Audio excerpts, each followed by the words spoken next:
नेपाल सानो देश तर प्राकृतिक सौन्दर्य र संस्कृतिमा संसारकै धनी देश। यहाँ हिमाल, मन्दिर, झरना र जङ्गल सबै भेटिन्छन्।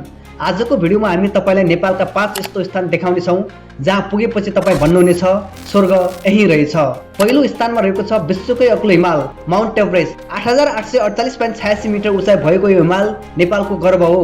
हरेक वर्ष हजारौं साहसिक पर्यटक यहाँ ट्रेकिङ र आरोहणका लागि आउँछन्। यदि तपाईँ साहसिक यात्रा प्रेमी हुनुहुन्छ भने यो तपाईको ड्रिम डेस्टिनेसन हो।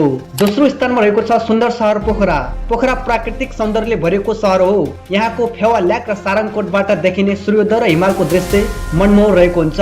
शान्ति र रिल्याक्सेसनका लागि पोखरा पर्फेक्ट ठाउँ हो। तेस्रो स्थान रहेको छ शान्तिको केन्द्र लुम्बिनी। यो भगवान गौतम बुद्धको जन्मस्थान हो।